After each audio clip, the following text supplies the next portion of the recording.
All right. Good morning, everybody, and welcome. I welcome everyone here. My name is Garrett Ripa. I'm the Acting Deputy Executive Associate Director for ICE ERO, and I welcome everyone here. More importantly, I want to recognize all of our state, local, and federal partners for this historic event, Operation Tidal Wave, which has been a tremendous success for Florida, and special for our principals that are here today, our ICE Deputy Director, Madison Sheehan, our Florida Governor, Ron DeSantis, Larry Keefe, who is the Executive Director for the Board of Immigration Enforcement, and finally, Jeff Denisi, who is the Chief Patrol Agent in charge for the Miami sector. Great opportunity to ask questions and to meet all these individuals. Again, it's been an historic event, and it's a commitment that we're all together. We're working together to make sure we get this done correctly and how we've always been doing it. Again, the ICE mission statement continues to be to protect the homeland against those individuals who undermine the integrity of our immigration laws. This operation encapsulates that, and I'm very proud to be here. And I will now introduce our ICE Deputy Director, Madison Sheehan. Good morning, everyone. I'm Madison Sheehan, the ICE Deputy Director. It's really an honor to be able to be here today with all of you to highlight the success of this historic operation, Operation Tidal Wave, which was created in partnership with the state of Florida and ICE. Since January 20th, President Trump has made a commitment to the American people to prioritize public safety as well as national security. And everything we do at ICE is to prioritize those things. And this operation really is a historic marker of success that was made possible because of the partnership with the state of Florida, allowing us to activate our 287G officers and activating over 250 local and state law enforcement as well as National Guard to assist our federal partners. And I want to thank Governor DeSantis for his commitment to be able to put this operation on for the last week. And together we are able to conduct over 1,100 arrests and remove several violent gang members from the communities here in Florida. Operation Tidal Wave is truly a first-of-its-kind operation, utilizing 287G resources, integrating with the state and local law enforcement to assist in the day-to-day ICE mission. While this may be the first 287G operation of its kind, thanks to the governor, it's not going to be the last. President Trump, Secretary Noem, and ICE are committed to these large-scale operations to be able to keep our communities safe, because we will not stop until our American families and everyday Americans are safe in their own communities, because we have zero tolerance for criminal, illegal aliens. I want to also highlight some of the historic arrests that were made by our 287G partners, including a Brazilian national that has a history of aggravated assault. We have a Mexican national taken into custody whose history includes kidnapping. And we also have Colombian nationals who were convicted of murder that we were able to take off of the street thanks to the men and women of ICE, our federal partners, as well as our state and local officers who dedicate themselves every single day to keeping the American people and the people of Florida safe. I'd also like to thank our partners here at Operation Tidal Wave, including the Florida Department of Law Enforcement, the Florida Department of Emergency Management, the Florida Highway Patrol, the Florida National Guard, the Florida Sheriff's Association, as well as the Fish and Wildlife Commission and their Department of Corrections, who all came to the table when we were met the moment that was asked of them, directed by Governor DeSantis, working directly with ICE here in the state of Florida to create this historic partnership that will go down as the most single arrest done by a state in a single week that ICE has ever had, leading up to that 1,100 arrests that we've been able to highlight over this last week. Truly a historic marker of a model that can be used not only here in the state of Florida for many operations to come, and I think the governor would agree that this will not be the last one here in the state of Florida, but also a model that we're able to take to other states to make it a priority that the president has kept to the American people to make sure our communities are safe and continue to be safe. I'd also like to thank our federal partners, including CBP, the U.S. Coast Guard, ATF, DEA, the FBI, and the U.S. Marshals. This is truly an all-government approach set the tone by President Trump and Secretary Noem, and ICE is able to take the lead with these partners to be able to make this historic event and historic operation, Operation Tidal Wave, happen. Again, I'd like to thank Governor DeSantis for his continued support and commitment to the people of ICE and the people of America to be able to get this done. I'd also like to thank President Trump and Secretary Noem for their continued leadership and commitment to the American people. Thank you. All right, and moving on, our great governor of Florida, Mr. Ron DeSantis. Well, thank you. 4 years ago, we had seen something that we had never seen in American history. We had a president, Joe Biden, that opened the border and basically declared that people could come illegally.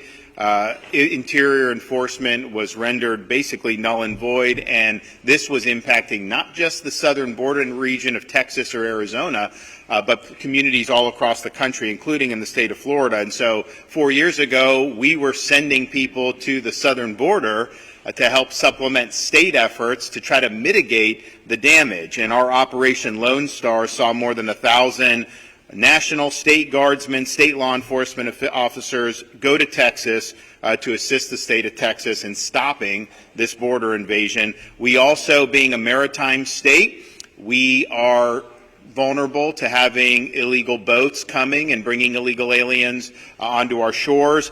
This was particularly pressing when you had issues in Haiti bubble up even more, and there was a lot of issues that people thought was going to lead to a mass migration into the state of Florida. We launched Operation Vigilant Sentry.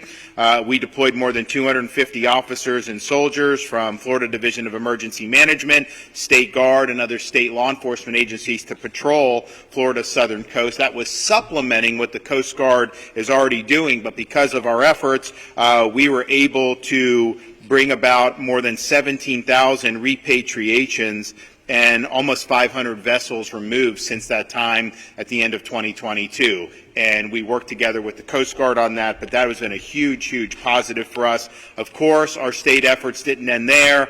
We were involved in illegal alien transport, similar to what Texas was doing, so that sanctuary jurisdictions were having to deal with the issues that the open border was bringing to other communities. And we were really on the front lines of that all 4 years of the Biden administration. Enter the 2024 election and the election of President Trump again.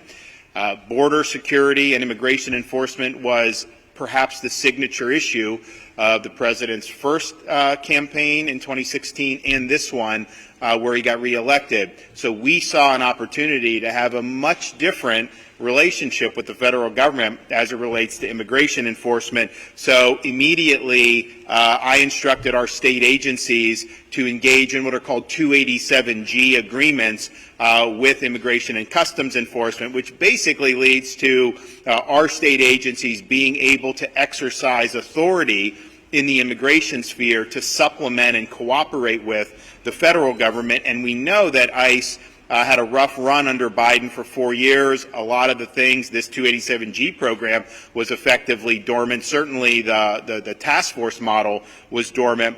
So we did that. So you had Highway Patrol, Florida Department of Law Enforcement, Fish and Wildlife, all those agencies signing agreements. And I think you now have, I read a blurb that you have like 500 agencies, law enforcement agencies across the country that now have these agreements with ICE, and about half of those are in Florida, state and local, which we're really, really proud of. We're also, though, not just stopping with law enforcement. We've also done 287G agreements with regulatory agencies in Florida.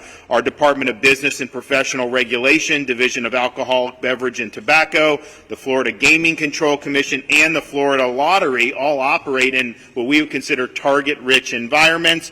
During their routine inspection and investigative duties, special agents are oftentimes in contact with people who may be in our country illegally. So we think deputizing those officers in regulatory spaces is going to be another source to lead to these immigration enforcement efforts. Now, when President Trump was preparing to take office, I called a special session of the Florida legislature because I knew that we needed policy in Florida that would require all state and local agencies, law enforcement, to participate in these efforts. We're not a sanctuary state. We ban sanctuary cities, but that just means you can sit on your hands. Yeah, you can't sabotage the efforts, but you were under no obligation to be on the team. We had to battle some of the folks in the House of Representatives in Florida, but we were able to get that done. And so now all 67 counties have 287G agreements with their sheriff's departments, and we're adding more and more police departments each and every day. So Florida's really led the effort there. Some of these agencies would have wanted to be a part of the fight. Others would have rather not have been part of the fight, but because of our legislation, they are all, in fact, a part of the fight. And this is something that's been really, really good. And there's been a lot of great enforcement efforts leading up to Operation Tidal Wave, but this has been the first of its kind throughout the United States. This is the largest immigration enforcement operation that we've seen in quite some time throughout the entire country. Florida state agencies assisted federal authorities to arrest over 1,100 illegal aliens across the state. That is a really significant impact. And we're demonstrating why we're going to continue to lead on this issue. And you see some of the people that were arrested there. These are people that should have never been in our country. Some of these people had been previously deported. Some of these people had been alerted on the Biden administration, but this is something they didn't want to have to do with it. So our folks have worked hand in hand with DHS to really, really make a difference for the people of Florida and for the people of the United States of America. Because I think when you're dealing with people, millions and millions of people here illegally, you see some of these folks who have huge, huge problems in their background, with their conduct, and really put our communities at risk. It's important that the law is enforced. It's important that those people are taken care of. But what it also does is sends the message going forward. The United States of America is serious about enforcing its immigration laws. So whereas under the previous president, you could pay coyotes and come to the border knowing that you'd be home free once you got there, there's a new sheriff in town. That is not going to be permitted. And I think that's one of the reasons why you've had the largest drop in border crossings in American history during President Trump's first 100 days. And so this has been night and day in terms of our state efforts, working with the Trump administration. I think it's going very, very well. That was not necessarily the case under the previous administration. What I'd also say is this. We have the best emergency response team in the country. Our state agencies are very versatile. We have both a National Guard and a State Guard who are used to responding to different types of contingencies. We're ready, willing, and able to take it to the next level. We have submitted plans to DHS to say, if this is approved, we will go off to the races, and we will be able to do really from soup to nuts, from apprehension to detention, even putting some of our people in the National Guard in line to serve as immigration judges to process this. We can do it. And I'd also say, you hear a lot about due process. We have tens of thousands of illegal aliens in Florida at a minimum that have already been issued final orders of removal. And there's hundreds of thousands of them throughout the United States of America. So they've had a lot of process. They've been ordered to be removed. They have not complied with those removal orders. And that's a very, very high priority for our state efforts to continue to identify those individuals and make sure that they're returned to their country of origin. So I want to thank the federal agencies that have really led the way. It's been a welcome change here in the state of Florida, and also thank all of our state and local partners who worked really, really hard for this operation, but have been doing this now for many months, and we're proud to have been the first state out of the gate. But we view this as just the beginning. We think that the best is still yet to come. So thanks for everyone that's been involved. Thank you, Governor DeSantis. Thank you for his support and his vision. I'd now like to introduce Larry Keefe, who is the Executive Director for the State Board of Immigration Enforcement. Thank you, Garrett. Thank you. Good morning. The first thing I want to do is follow Governor DeSantis with thanks to our federal partners. Thanks to our federal partners for placing their trust in us. Thanks to our federal partners for reposing their confidence in us to be one of what is the first of its kind partnership in the mass deportation immigration enforcement setting. We are very grateful for that. 100 days ago, the President of the United States, upon his inauguration, declared a national emergency.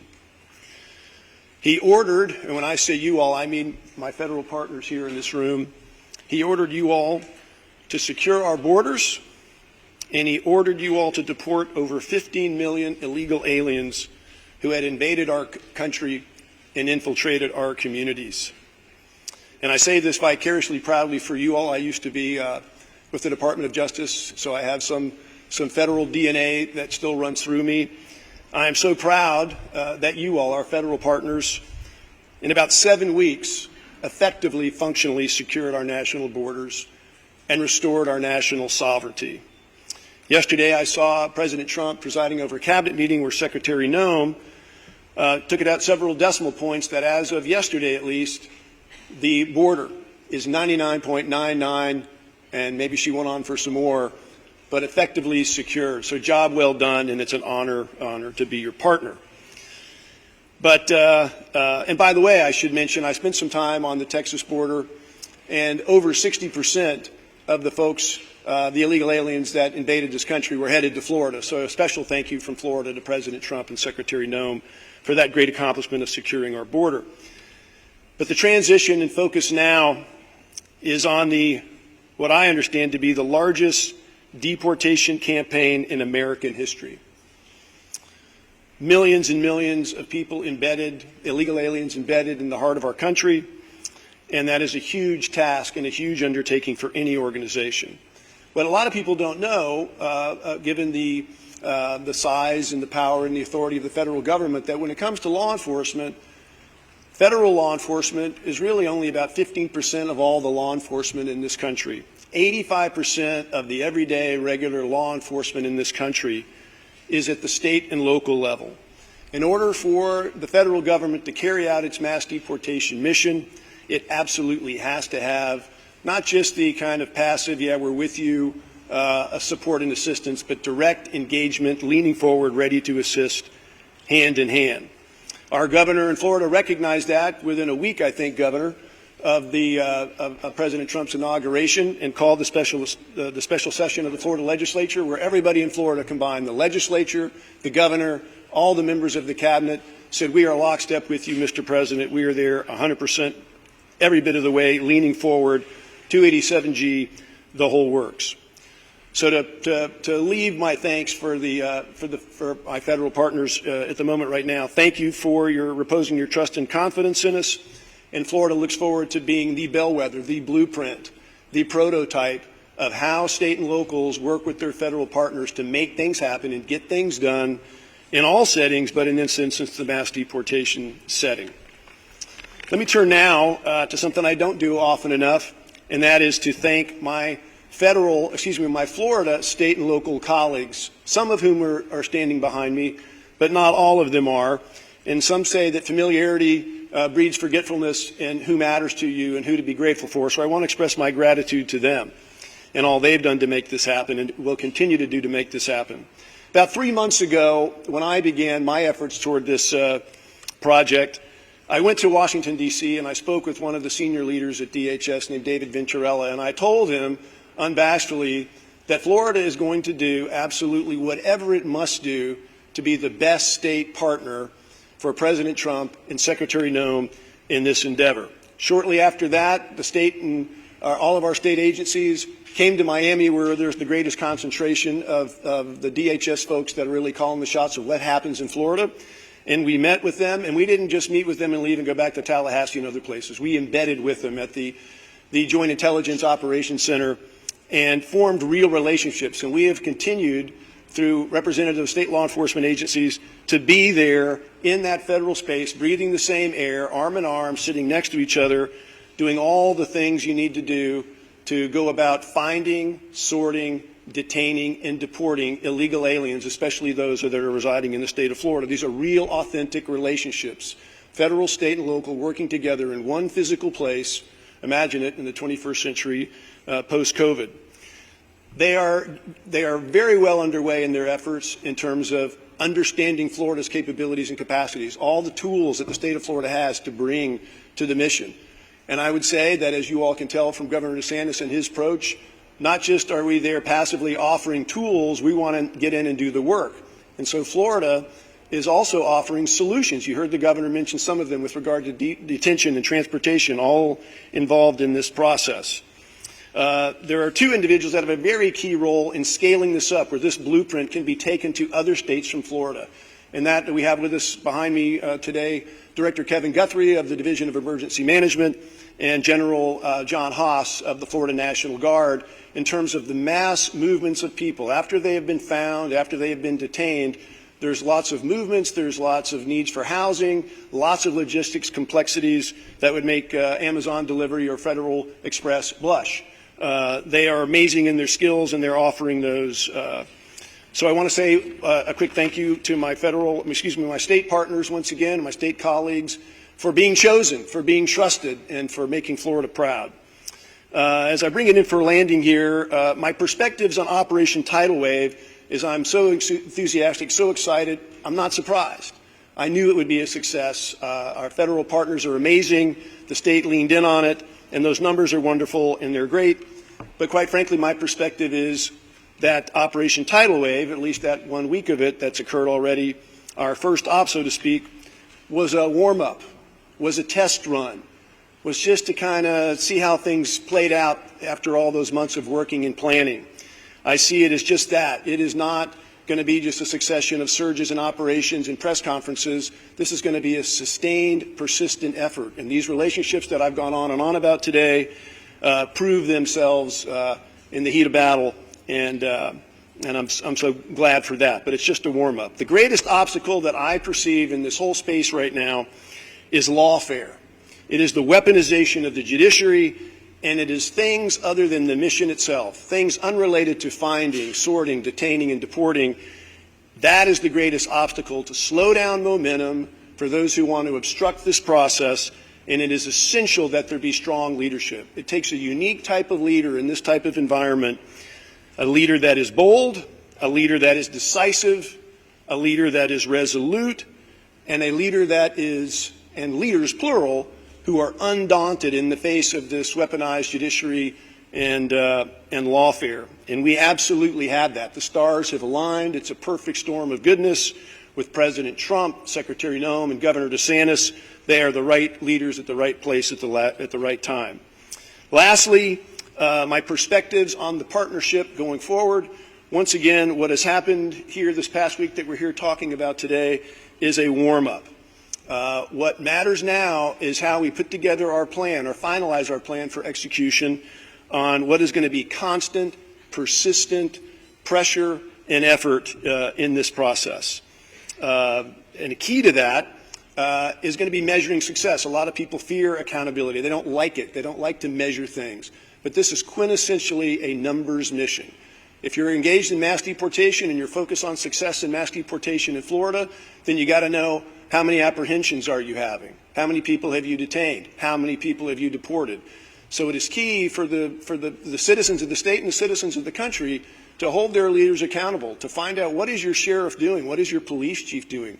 What are those law enforcement agencies or local officials doing that they can do to assist in this emergency mission? That's all I have. Thank you very much, and once again, thanks to our federal hosting partners. Thank you, Mr. Keefe. And now I'd like to introduce the Chief Patrol Agent for the Miami sector, Chief Jeff Denisi.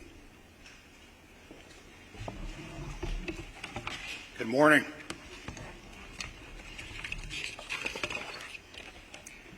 I want to begin by thanking Governor DeSantis and the Florida state law enforcement partners and military partners and the Florida sheriffs for leading the charge across the nation in immigration enforcement.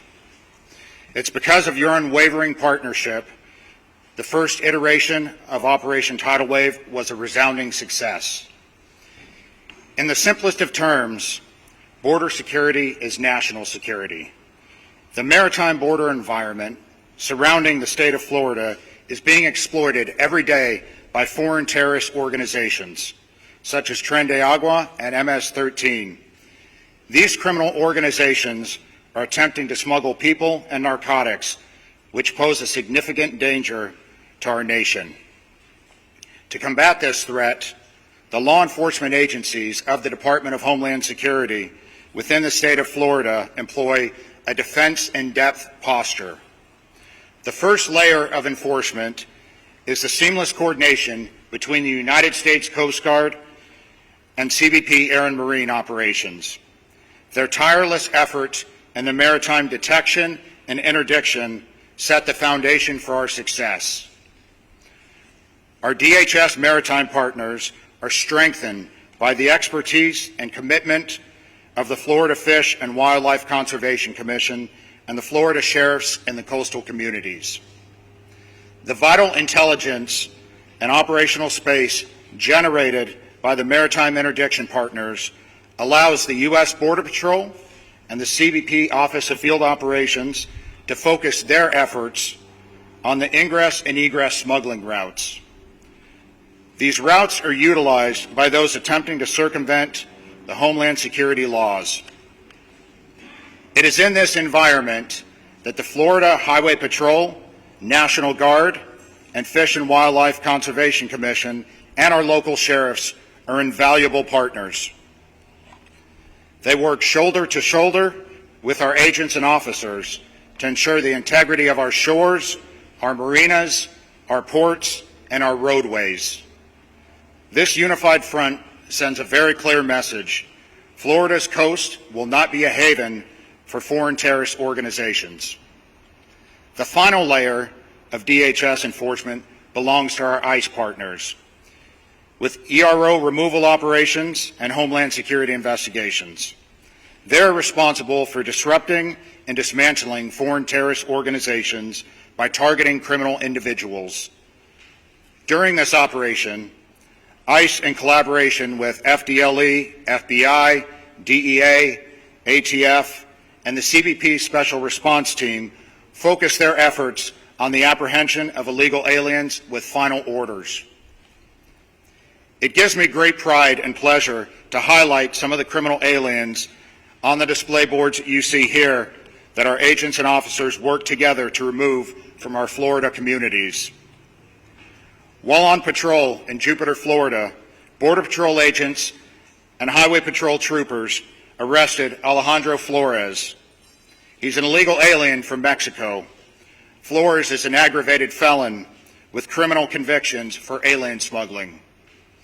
Flores is being prosecuted for re-entry after deportation and will swiftly be deported after serving his sentence. In another event during this operation, Border Patrol agents and Polk County Sheriff's deputies collaborated to arrest Geller Orobio, an illegal alien from Colombia, after his release from a local detention facility. Orobio served a sentence for residential breaking and entering and has prior charges for re-entry after deportation and is a confirmed South American theft group member. Orobio is being prosecuted for re-entry after deportation and will be deported. To those that violate our immigration laws and undermine our national security, the message is clear. We will locate you, prosecute you, and deport you. The success of Operation Tidal Wave sends an unwavering message. Our collaborative efforts are making Florida an inhospitable environment for criminals to operate. We are committed to ensuring our Florida communities are safe and our nation is secure. On behalf of Customs and Border Protection, I extend my deepest appreciation to Governor DeSantis and our state and local law enforcement partners. Your commitment to the safety and security in Florida is steadfast, and we are honored to stand alongside you in this vital mission. Together we are stronger, and we will continue to make a difference. Thank you.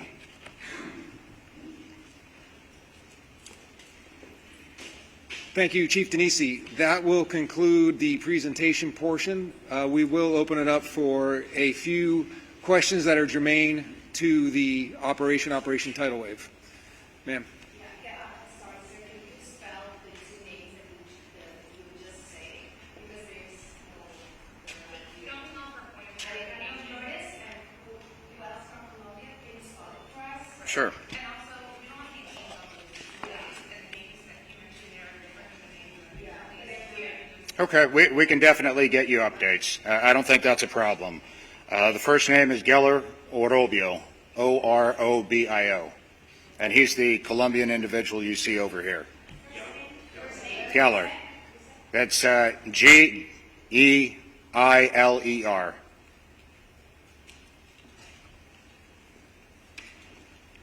Folks, can you please say your name and your news organization, please? Sir. Two questions for the governor. So, as predicted, with Operation Tidal Wave and similar law enforcement efforts in the state, immigration attorneys, immigration advocates are saying that this operations like this are basically racial profiling against Latinos. I just wanted to see what your response is to that. And then the second question is, the executive director touched on it with the welfare. Do you have any concerns that with the lawsuits happening and federal injunctions, that sure you can arrest all these people, but getting them out seems to be kind of not so much of a done deal. So do you have concerns that federal injunctions and lawsuits can hinder these kind of? Of course. I mean, I think we've seen it. You know, on the one hand, Biden opened the border. You'd have states like Texas do legislation to say, okay, we'll enforce federal law. And the courts would say, oh, no, it's the province of the federal government. And so they have a right and supremacy to not take care that the laws are faithfully. It'd be one thing if the state was going against what the law is. Then you could say supremacy. So it basically neutered the states. Now we're in a situation where the federal government is enforcing the law. And the courts are saying, well, no, you really can't do that. People need to have, you know, some O.J. Simpson type trial before they can be deported. It's nuts. And it's a heads they win, tails we lose for the country, to where people come in unimpeded and it's virtually impossible for them to go. I think the president has a statutory authority to do this. I also think he's got Article 2 constitutional authority to do this. But I think what we've seen is they will find judges who just want to throw sand in the gears. And that's been true across their efforts, not even limited to the immigration space. So I anticipate that will likely continue. Ultimately, though, you know, the U.S. Supreme Court can end this charade. They've had opportunities to do it, and they haven't been willing to do it. They've created some of the mess in the immigration space with the jurisprudence. They should reverse U.S. versus Arizona. That was not the right decision. That was a split decision from the court. And so they have an opportunity to get this basically on better footing, because right now you have the policies are really being hijacked by these district judges. And they shouldn't be able to do a nationwide injunction. If you have an illegal alien that they sue for, and the judge wants to find something, even though I probably wouldn't agree with that, that should apply to that case. It shouldn't stop immigration enforcement efforts writ large. So we're going to continue to deal with those issues, but I do think these are going to need resolution by the U.S. Supreme Court, and I don't think you're going to see it end until that happens. There's no racial profiling. If you're here illegally, then you're in violation of the law. And there's not saying that, you know, only people of one shade or that. If you're illegal, you're illegal. And we're going to hold you accountable. Ma'am. Hi, so I was wondering how you guys are handling the balance between pursuing what you consider foreign criminals and national criminals, because foreigners are not the only criminals. Law enforcement agents at the state and local level also need to pursue national U.S. citizens that are committing crimes. So how are we balancing that to make sure we're not distracting them from their job? I can take that. Sure. Well, our state and local, they are doing their jobs as they always do. Their role in this is to supplement the efforts that the feds are doing. The reality is they come into contact with illegal aliens more than the feds do, just in a matter of course. And so to have this cooperation, I mean, our highway patrol, you have people driving on the highways here illegally, we don't issue driver's license, we don't recognize driver's license, we don't recognize any ID for people here illegally in Florida, but nevertheless they're driving. Well, our highway patrol can then work with ICE and get this process moving. So it works well in harmony, and I think ultimately, if you're enforcing immigration laws consistently, I think that leads to less crime overall, and I think it ends up helping their missions. Sir.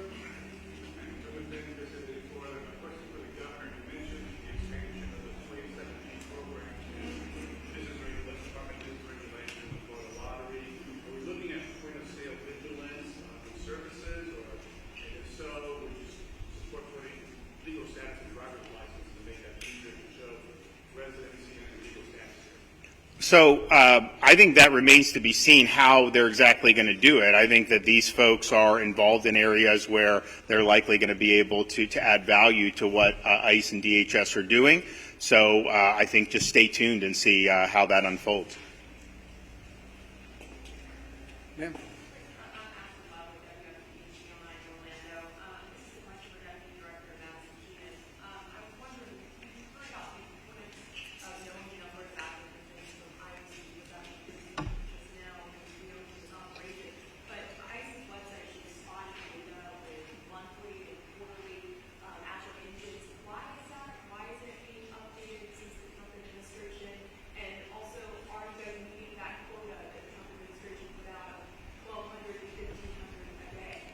Look, we work with the White House every day. We update them on the numbers every single day, and we're working closely with the president, his team directly at the White House, as well as Maine DHS team with Secretary Noem every single day. We saw the numbers we put out for the first 100 days, roughly 65,000 arrests in the first 100 days, which is truly a historic number. And I think, and the governor has mentioned this too, I think the biggest difference is the way we're counting every arrest. These are legitimate arrests. These are criminal aliens. We have zero tolerance for criminal aliens to be in this country. And we're making sure that we're counting every arrest as accurate as possible. And we're not doing catch and release that you saw from the Biden administration, which shows a lot of skewed numbers of what you saw out of the previous administration. The president has zero tolerance for us to do anything wrong with the numbers. We are very clear in the stance of what we're counting as arrests, and we stand by our numbers. Why is it being updated monthly, though, if it wasn't before? Look, we update the numbers as often as possible. The data comes into us every day. We're moving as quickly as possible to make sure President Trump, Secretary Noem have made it a priority to be more transparent than the previous administrations, and we are working to do that every day.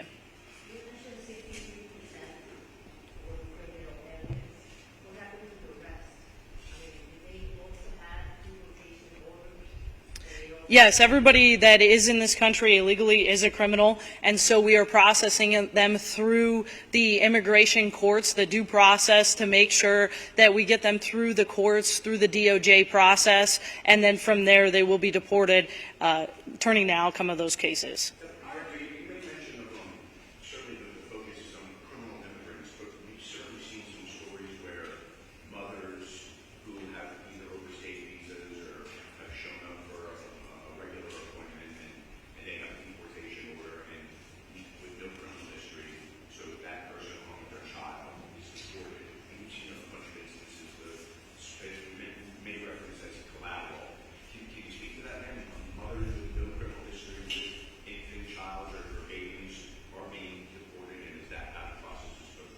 Look, I stand by what we've said since day one, since January 20th. If you are in this country illegally, you are a criminal. We have zero tolerance for criminal aliens in this country. As far as a conversation about children, I think the real conversation we should be having is about the 500,000 children that the Biden administration allowed to come unaccompanied across the border that President Trump has made a priority to get them back home with their families.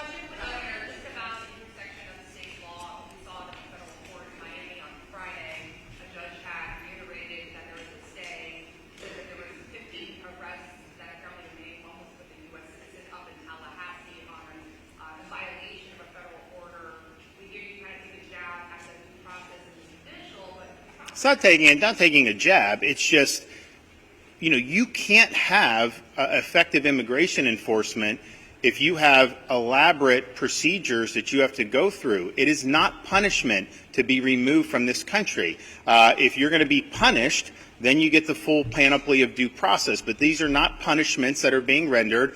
It is just the consequence of being here illegally. Now, in terms of this judge, we are not at all surprised. We knew that they would go in and do that.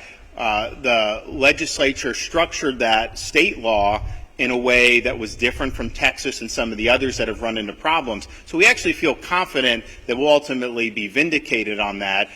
It should be a crime to enter the state of Florida illegally. We have police power to be able to do that. That does not undercut or interfere with federal efforts. In fact, if anything, that buttresses federal efforts. How do you guys plan to detain these people with the already existing capacity challenges in ICE detention centers?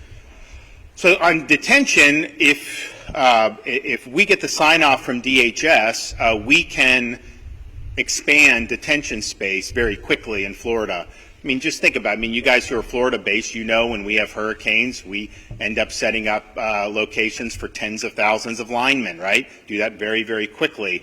So we have the capacity to set it up quickly, but we're not going to do that without the approval of the Department of Homeland Security. And I know they're working on exactly what they want to do after Tidal Wave. This is what they had focused on. So Kevin Guthrie, Division of Emergency Management, they can absolutely do that. And that could be potentially a short-term support for the lack of space that the feds may have. So we stand ready, willing, and able to help in that space. We stand ready, willing, and able to help in the immigration judge space. Because remember, I mean, not everyone may know because the way it's presented. These are not Article III judges. They are executive branch employees, basically. We can absolutely deputize judge advocates from our National Guard units to serve as immigration judges. We can do others to do that. So we'll help on that piece as well, and we can even help on the transport piece, whether it's transporting. I know that they were talking about Gitmo. I don't know that they've used that, but we can help with that as well. So we can really be a force multiplier in Florida, and a lot of it is just because, well, one, we're committed to the mission. We think it's important. We know that there's tens of thousands of illegal aliens under deportation orders in this state alone.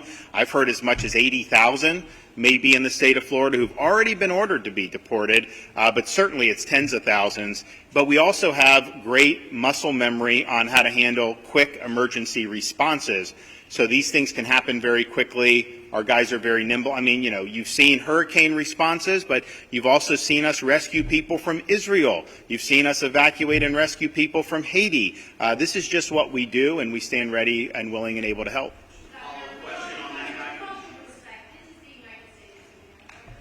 Where are you from? Okay.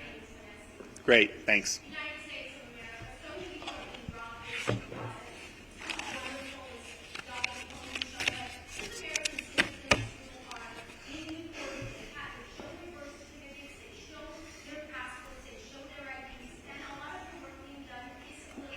Well, first of all, I'll let ICE handle that accusation that you're making that they're deporting American citizens who are showing birth certificates and all that.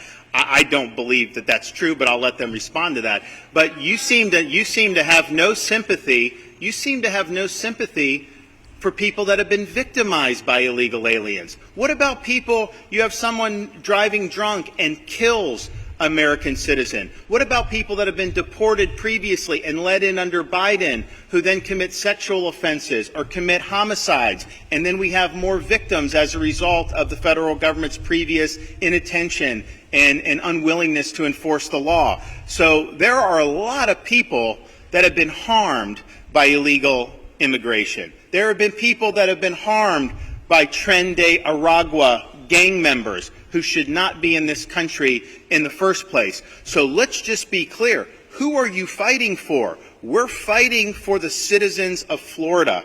We want them to be able to live in a society that upholds the rule of law. We want them to be able to live in a state that is safe. And we have to take action on it. I'll let them address your accusation. But the notion that somehow this is America, therefore we're supposed to have an open border, we're not supposed to enforce immigration laws, we're supposed to just sit on our hands when Biden let in 7 or 8 million people illegally into the country? No, that is not responsible. That is not what our citizens elected us to do. So we're in this fight. I think a lot of these narratives that I hear, to me, just instinctively, I think they're fake narratives because I've seen it happen so many times. But I will let folks at ICE respond to your accusation. Well, the first thing I'll say is that I think the governor's words really stand on their own.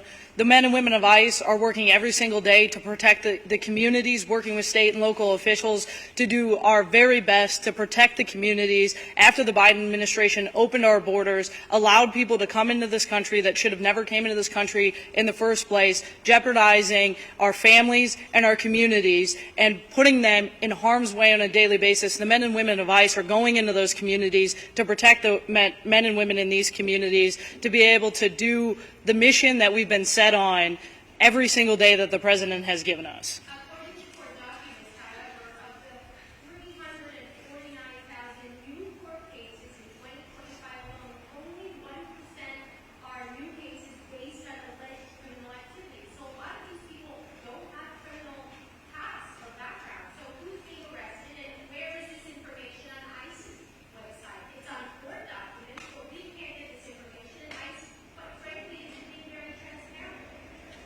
Look, I'll stand by the fact that if you're in this country illegally, you are a criminal. You will be deported. You will have the opportunity to be able to come back into this country through the correct immigration processes. We're working through those every single day, but our '1 goal is to keep the American people safe from the criminals that are walking in this country that should have never been let through in the first place.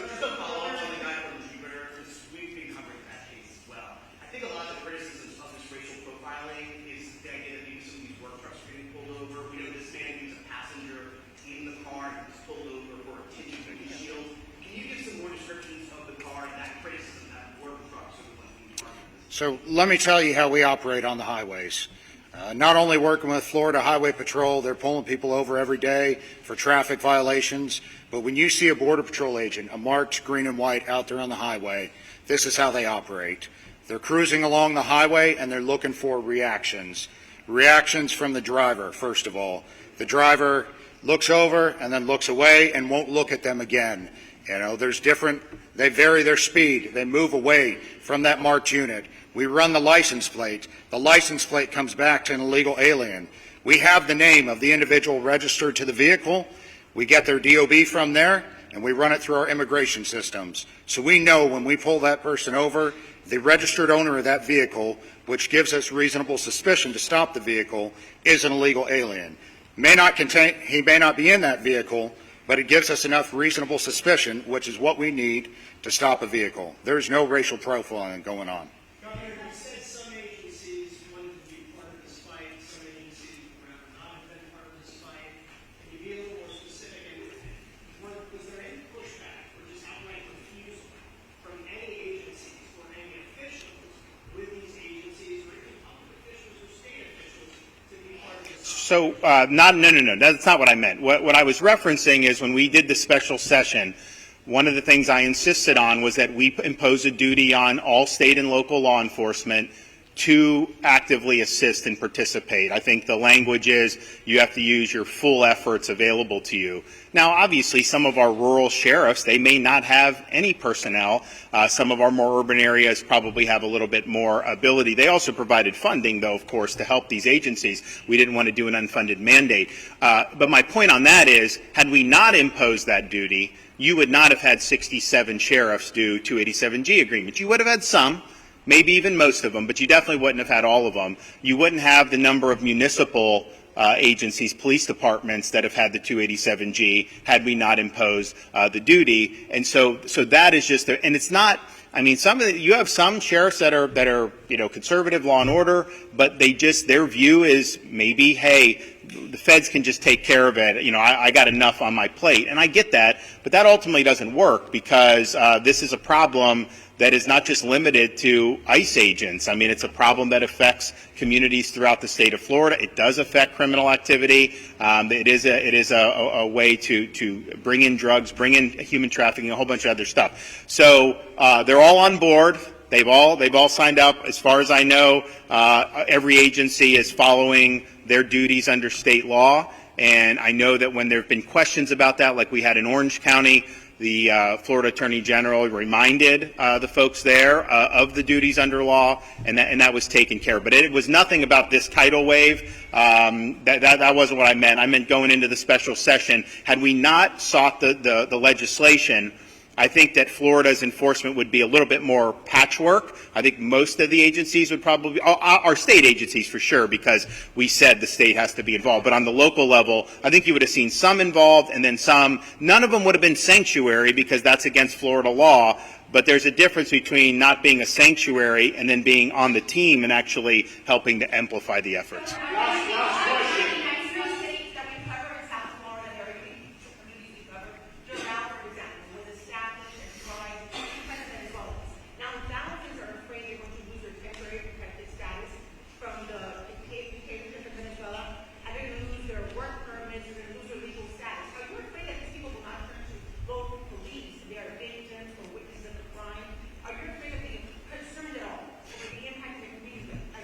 So the TPS issue is obviously something that administration will respond to, but I'm not concerned about not seeking support if there's criminal activity. But I will tell you this. when because I know Doral very well, and we have a lot of great friends there, and actually got a lot of support there over the years. When we did the Martha's Vineyard, it was mostly Venezuelans who were on that, and people were saying, "Oh my gosh, Doral, they're going to be so upset because they were Venezuelans." And it turned out these people were thanking me because what they saw was the regime sending people to the border who shouldn't be in the United States. And so I think the way it can be presented by some of the media is different from what you hear from people when you actually get on the ground and cut through the BS. And so we've got a very vibrant Venezuelan American community. Made huge contributions to South Florida and to the state of Florida, and that will continue. But at the same time, I mean, some of these gang members, some of the people that have come in with Maduro, pushing them out of prisons and stuff, we don't want those folks in Doral. We don't want those folks in South Florida. And I think that there's a pretty clear distinction on those two types of folks. I want to thank everybody. I want to thank the governor. Thank you, everyone, for attending today. Again, thank you very much. Good job. Thank you. Good job. Look forward to seeing you soon.